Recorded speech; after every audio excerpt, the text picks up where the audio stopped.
This is Deborah Atkinson, and you're listening to Flipping 50, where I address your top questions and struggles. I share what to eat, how to move, and how to think to get the energy and the vitality that you want in the second and better half.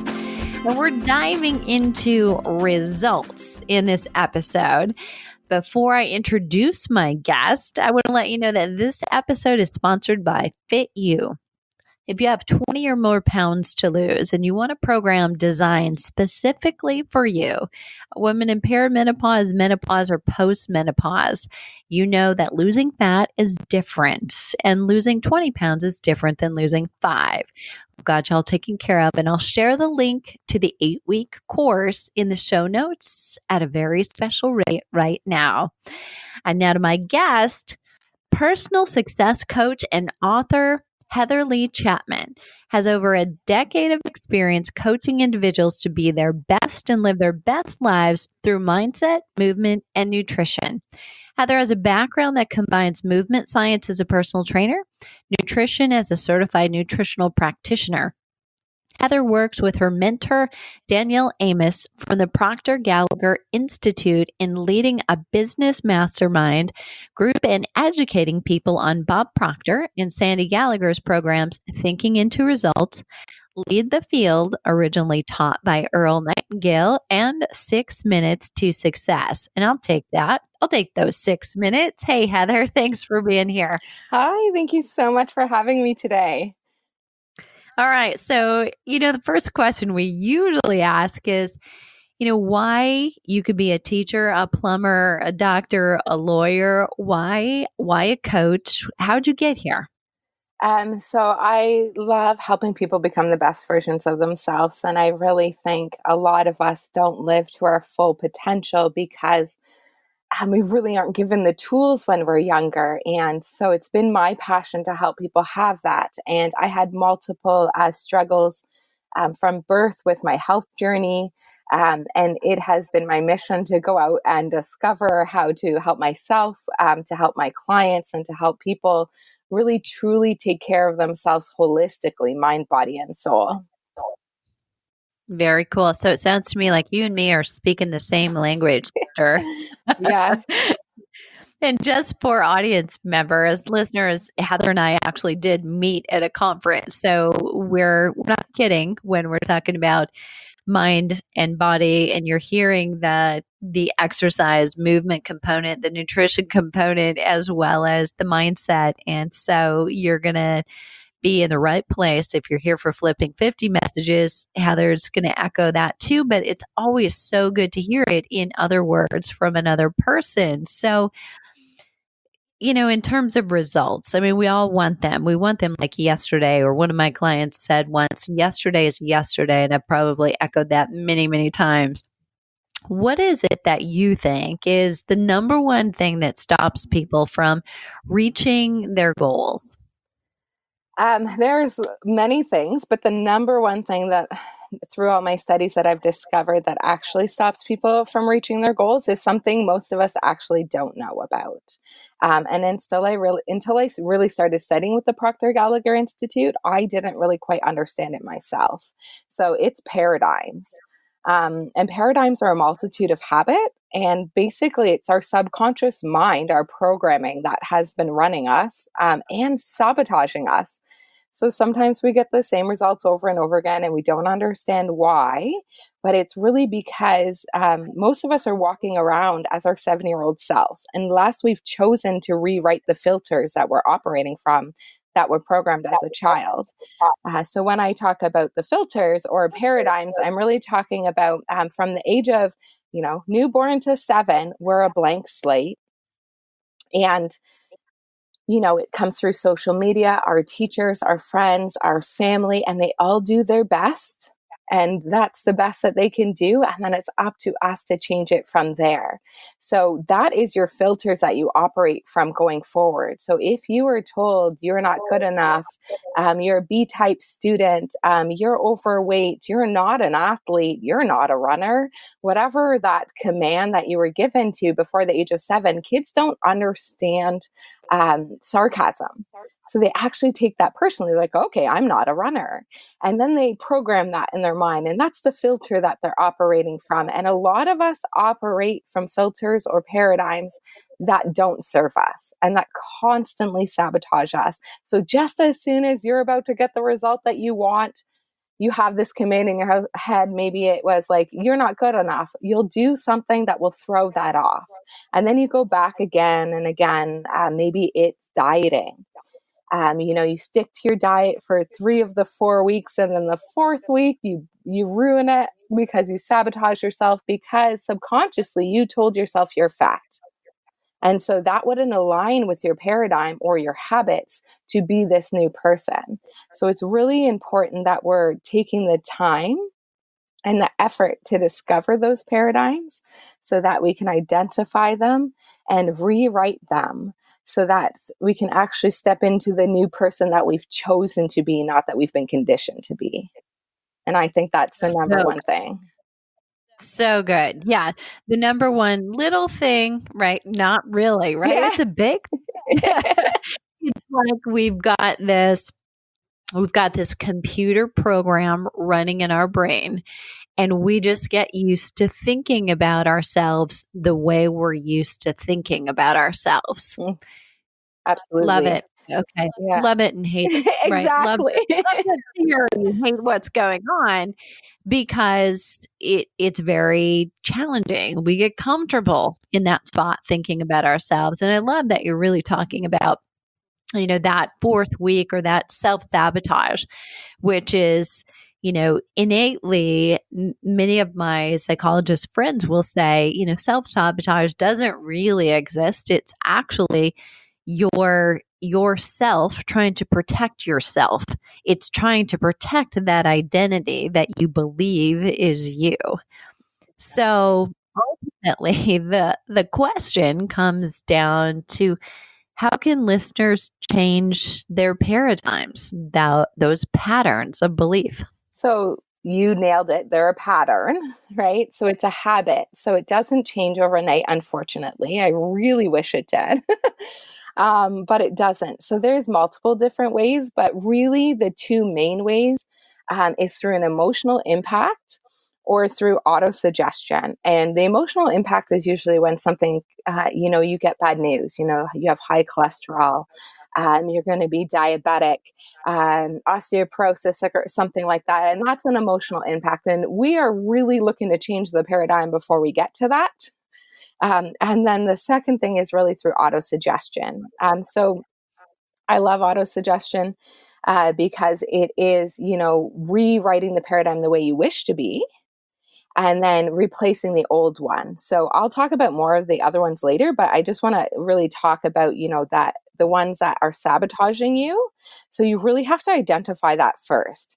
So the first thing you need to do is actually look at your results, and then start looking at the results that you're getting that you don't want.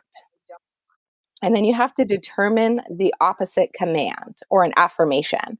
So if you want to be healthy and you are constantly overweight, then you are probably looking in the mirror and giving yourself a command that I'm overweight. I'm fat. I'm not good enough. I don't look good in these clothes. Instead of looking in the mirror, and in the beginning, it's like lying to yourself and it feels false, but it becomes real because you really do just need to love yourself right now where you are. And the paradigm will change. You have to have the faith that and the discipline to do it over time, that when you look in the mirror, you can tell yourself, I'm beautiful. I am enough. I'm perfect the way I am. And you can start to, write that affirmation every day that I am, perfect, whole, and complete. I am healthy and wealthy. I am more than enough. Whatever that affirmation is, that's the opposing to the command that you've been giving yourself.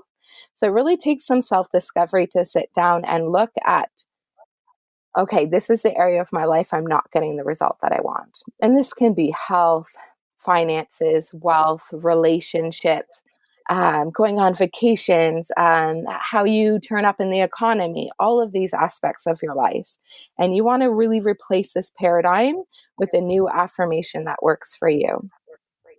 Now, I work with Bob Proctor. And he writes his affirmations out 120 times twice a day. Oh my God. Yeah, so that might seem absurd to start with, but if you could narrow it down, so his affirmation that he writes is, I'm happy, healthy, and wealthy. And that is so essential because your brain, your subconscious mind, where you're operating from, it doesn't have a filter. It takes it all in. So no matter if you're always saying, I'm fat and I'm not good enough, then that's what's always being put in. But if you start writing, I'm happy, healthy, and wealthy, that's what starts going into the subconscious mind and reprogramming it. So that's the auto suggestion and that's the affirmations. And then you really have to visualize you at your goal already achieved. And the visualization is creating the image in your mind because your brain knows no difference between real and imagined. And we know that through, sports psychology. And, if a basketball player is measured shooting a basketball, thinking about it, or just shooting it, there's almost no difference in their results. So you want to start thinking about yourself in your ideal body weight, with your results already achieved, and visualize that. And then the magic comes from actually getting emotionally connected to that goal. And that's what's going to help you change your paradigm over time. So you really want to start to be results-based thinking and have positive results-based thinking. Okay, so I love this. There's a couple of things I want to unpack in here, though. And one is this. So my brain is going to, we can't just wish it. So this isn't like The Secret, right? The movie in the book, The Secret, where you just wish it and then you don't have to go into action. So there is a somewhat of a gap in that you have to know the action steps that you need in order to put the results you want into action. You have to know the right thing to do, as well as change the paradigm. Absolutely. Would you concur with that? And so The Secret talks about the law of attraction, which is a secondary law. And the first law is actually the law of vibration, the law of frequency. Every thought has a physiological response in your body, and that's the frequency that you're sitting in. So if you're saying I'm fat, then you're not sitting in a positive frequency. You're not feeling good, and you're not going to go take positive actions. You're probably going to go and sit and eat a bag of chips. But if you start telling yourself, I'm more than enough and I'm worthy of my goal, then you might start to take positive action. And those actions that align with your goal already achieved, those become affirmations. So I actually have an affirmation that I do my daily disciplines. So I have certain disciplines that I'm committed to each day. That's moving 60 minutes a day, writing my affirmations, meditating, whatever they are. And I actually include that in my affirmations, that I do my daily disciplines with grace, peace, ease, joy, and success. And that, so you can even take those actions, because it's easier said than done to just say, go do those actions. But when you actually start writing them every morning and you remind yourself that I take these actions every day, they start to really build your courage when you do it, and it changes your self-image. But that's absolutely it. Like, you cannot just think about it. You have to actually take action, because the energy will respond to the action you take. Love that. And I love that you're kind of bringing all my universes together right now. That another great resource for listeners is You Are the Placebo, the book by Joe Dispenza. Awesome content and pretty easy reading. It's a thick book. So for somebody who falls asleep after 2 pages, it's going to take me all year to get through it, but it's really a great read. And the other piece of that is when you said, writing it down, you're gaining courage, every time that you do this, and reinforcing even the action of doing the thing. That's like becoming a better decision maker, right? You're going into action, you're taking action and making decisions to move in the way that you want to move in. And I don't mean in this case physical activity, but I mean in going in the right direction with your thoughts, as well as the actions that you're going to take around the results that you want. Love, love, love. Absolutely. Okay, so let's kind of unpack the results-based thinking. So we've kind of thrown that out there. We've talked around it. Let's Like really So define it. this was a game changer to me when I got this concept from Bob Proctor, that most of us actually look at it's a vicious cycle. We look at our results that we're getting, and a lot of the times we focus and hone in on the results that we don't want. It's human nature to want more, which is, incredible. And you should strive for more. And it's your God-given right to have more. But at the same time, we always beat ourselves up for not being good enough. And we look at the results that we don't want. And we focus in on those. And then that creates our thoughts, which again will in turn not make us feel good. So if you're comparing yourself to someone else's journey and you look at yourself and your thoughts are negative, then that doesn't make you feel good. And it's our feelings and our emotions and our vibration that will cause our action. It's the difference between someone who's having a good day and they're feeling really cool, calm, and collected, and they're in a tough situation and they have the ability to respond versus react. When you are, feeling really negative, you'll usually react. And when you're reacting, those actions are going to align with your subconscious, which has been sabotaging you and getting you the same results over and over again. So what happens is you look at the results that you don't want. It doesn't make you feel good. And then you don't take good action. So your thoughts produce your feelings, which produce your actions. And then your actions produce your results. And that will produce more of what you're already getting. And again, you look at it and you go, oh, that's not what I want. And then you go back, you think the same bad thoughts, you feel the same bad feelings, and you get the same bad actions and the same bad results. And it keeps repeating. So it's really that most of us use our imagination against us. We are thinking in our heads, in pictures, of the things that we don't want and the things that aren't working, and thus we get more of what we don't want. So you really have to focus your mind and your imagination on what you do want. So it's your ability through perception to look at a situation and choose how you think of it and go, I see that. That's great, Heather. You're doing excellent. And I know that we can do this. And that would make me feel really good. And then you'll feel better, and you'll be inspired to take more actions that align with your new future self. And every time, it's the little mundane things that we do every day that make a compound effect over time. That little thing, it doesn't have to be a big thing. It could be that one time you look in the mirror today and say, you know what, Heather, you're awesome. You're enough. You know what, Deborah, you are so incredible and you inspire so many people. Just keep going. And then the next day you're like, okay, I can do this. I'm more than enough. And then it spirals.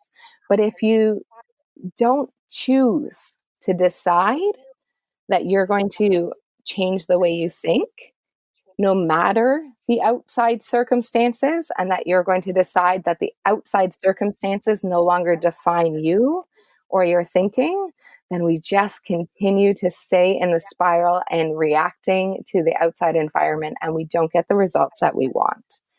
And I know this from my personal health journey. So I've had health issues since I was born. I finally just wrote in an incredible book. It's called Fitness to Freedom, to share my story because I know for a lot of people, it seems like I've lived the perfect life. Meanwhile, behind bars, there's been so much going on. And I finally decided to share it and how I overcame it. And I know that for so long, I thought, I have injuries. I had a spinal injury, a brain injury, digestion issues. You have IBS. All these commands I was giving myself. I'm looking at my results. It doesn't make me feel good about myself. And thus I stay in this vicious cycle of being unhealthy no matter what I was doing. And I finally started to write, I'm happy, healthy, and wealthy. I'm so happy and grateful now that I'm perfect, whole, and complete. I am perfect health. My mom has been an incredible influence in my life, just feeding me so many great things. Bob Proctor, Louise Hay, Esther Hicks, Abraham Hicks, and so many more. And they are just such a resource of affirmations for you, especially Louise Hay. So like if you're, struggling in your life with a health issue or something like that, I bet you in either I can do it, I can heal my body, I can heal my life. There is an affirmation in there for you that you can start writing, and then you can start living in that affirmation instead of your current results, which is what I did. And that's when I really started to have the changes. And I'm so happy to say that I'm so much healthier and capable and able than I've ever been. And I'm so grateful for that. And that all really came because I went to nutrition school. I have a bachelor in human kinetics, minor in bio and psychology. Like, I went to school to help fix myself. And the key that changed it was the mindset key. It really was. And that's the difference in, actually results-based thinking and thinking about what you want and not what your current circumstances are. I love that. And I'm going to just throw this out there more for conversation, not challenging you, because I too use this word mindset. And earlier this week, as we record, I had a conversation with a woman who's been a mentor for a long time who didn't know it, but Dr. Ellen Langer did a lot of research very early on, late 70s. In fact, 1979 was the first landmark study she did on mindfulness. And as I was talking to her, I was using the word mindset, and she corrected me and said, I really don't think it's mindset. What you're talking about is mindfulness, and or mindlessness. It's one or the other. And, it's just an interesting way to change the approach and the angle that we think of it.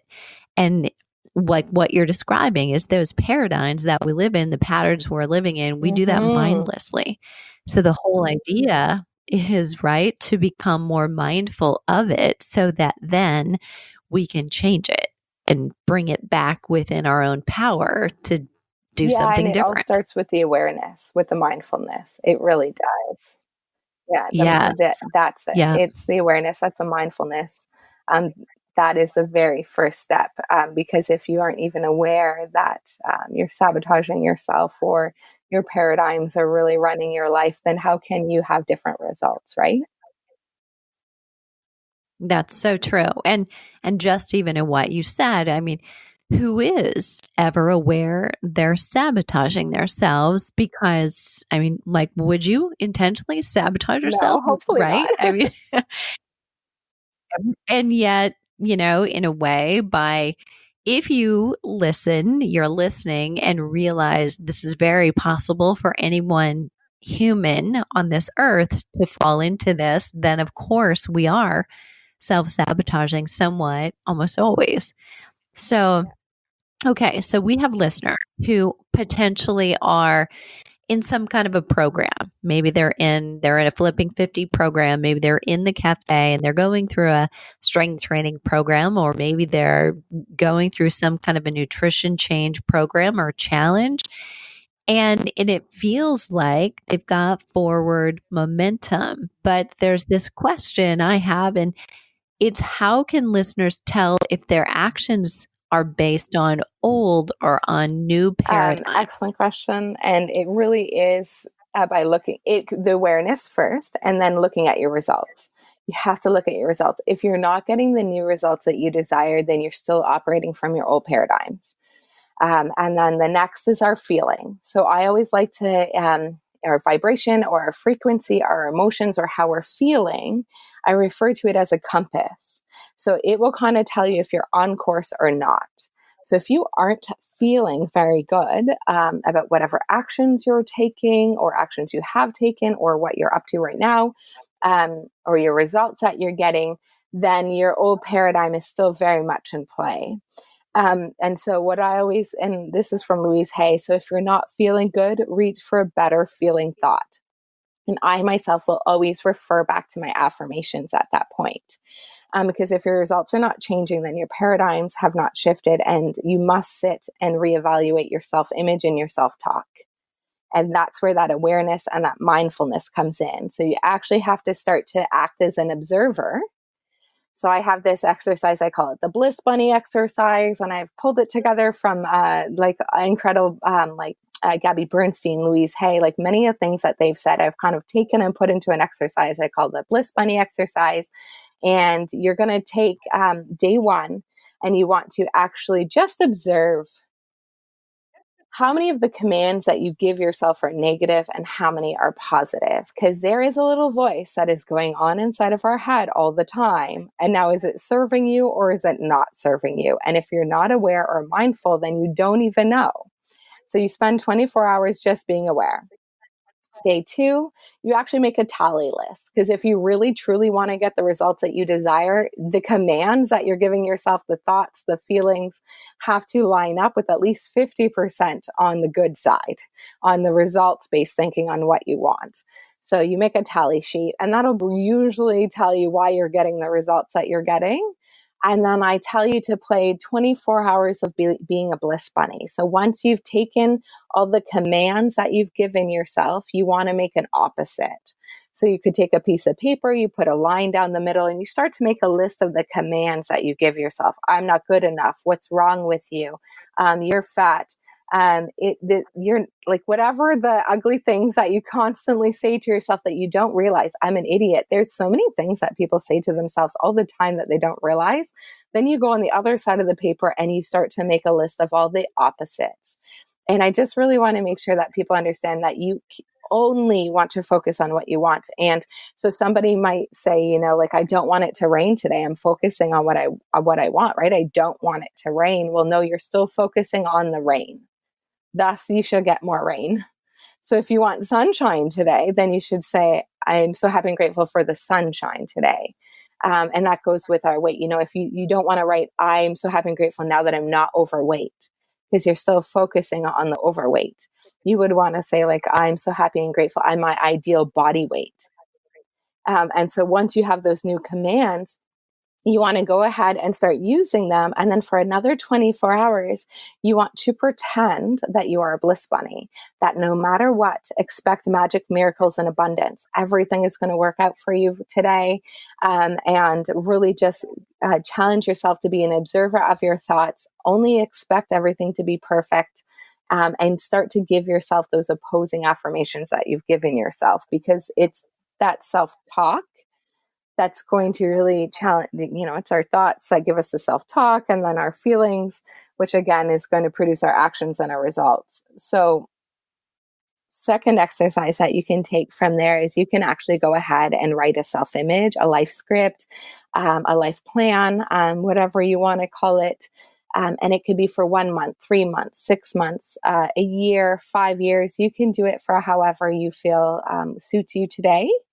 But you would want to start to write out from, say, now to the next 6 months, exactly how you want everything to turn out, using those affirmations. So, I'm so happy and grateful now that I have A, B, C, and D, and, I take confident action in a cool, confident manner, and I feel exceptional doing it.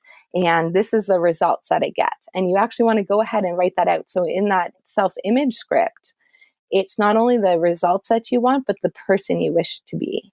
And so it's really important to write those in. And then you want to take from, so now you've played the Bliss Bunny exercise, you've got your life script, your self-image script, and then you really need to start to visualize yourself as that person. And then daily start to ask yourself, what would Deborah, world-class leader, say? Would she do this? Would she act like this? If that doesn't align and doesn't start to feel good, then you could take a different action. And that is like one of the best tools I've ever been given. So good. Such actionable steps that listeners can take. I absolutely love that. Okay, so let's summarize those things again. So first it was just the bliss. Which one? Yeah, the awareness. So that's part of the Bliss Bunny exercise, and it's 24 hours of being an observer of your thoughts, your feelings, and your actions. And then you want to actually take a tally and start to write down, what are the negative ones that you're giving yourself, and then write the opposing affirmation. Great. Okay. So then you had so you're going to take your new self-image script. your new affirmations that you've given yourself, and you're going to include them in your script. So if you want to double your income in the next 6 months, that's your goal, but who are you being? So you want to actually write that out with the new affirmations. Awesome. And then the last one was like in reference to a Well, mentor or to you have someone you, to yeah, go ahead. start acting as if. Thomas Roy calls it stepping into the spirit of it. And, people say, fake it till you make it, act as if, stepping into the spirit of it. So now you've written your self-image script. And this is the person you desire to be. These are the results you desire to have. Who would that person be? How does she act? And you want to start to ask yourself before you Excellent. take actions, would that version of me do this? Would they say this? Would they be this? Would they buy this? And really start stepping into the spirit of that new version of you. So good. Oh gosh, so good. Okay. So listeners, we along the way have dripped and dribbled out so many different couple books, couple mentors, other people in this space of mindfulness and change. And I have those all in the show notes. But lastly, Heather, as we wrap up, is there a question I should have asked you? Anything we missed? I think maybe like what's the biggest tool that helped me. I just want to share that is really writing that life script out, writing that self-image script. And my mantra trick is I record myself saying it when I'm in a really good vibration. So maybe when I came home from the gym, or just had a really big win in my life. And then the subconscious mind is activated with theta brainwaves. And your theta brainwaves are most active when you're a child, hence why you're kind of just like an open slate. And they kind of get closed off as you get older.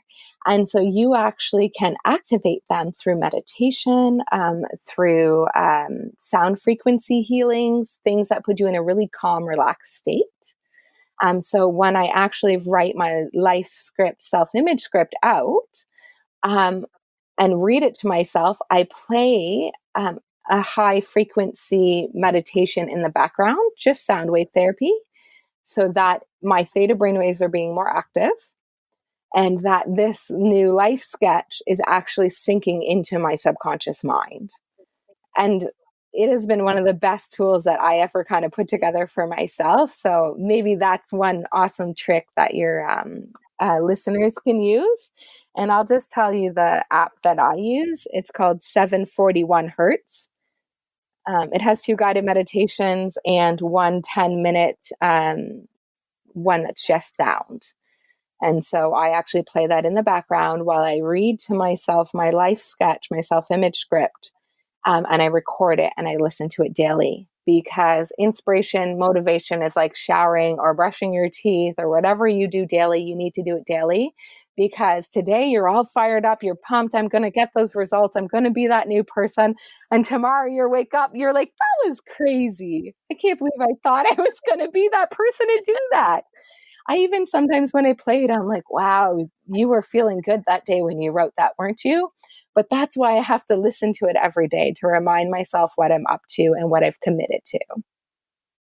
I love that. And I love the idea of, I've used that too as a coach, having a client record in your voice, because there is something very powerful about that. Knowing that everybody listening has been there, we've got those little voices telling you can't. But when you put your own voice on a tape, not someone else's, not an expert, not anybody, but who's a better expert on you than you, and then you're playing back your own voice and using it hopefully with conviction, super powerful. Thank you. And I'll put that app that Heather mentioned also in the show notes. Heather, what's the best website, URL, place so to my reach website you? is HLC Help. So HLC is Heather Lee Chapman, or Holistic Life Coach. And on my website, I have tons of resources, but I'm on Instagram, I'm on Facebook. I have an incredible private Facebook group, but all of that, you can find all that information on hlchelp.com.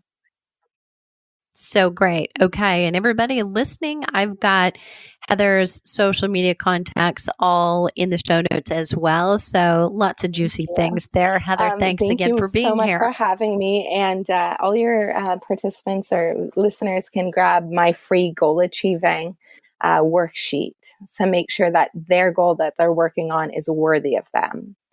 And that's a freebie on my website. So good. Listeners, do you have a question? Leave it below the show link at flipping50.com/results. I love hearing from you. And if this episode was helpful, please leave us a rating in iTunes and then share it with a friend. Surround yourself with a supportive community of women on the same journey.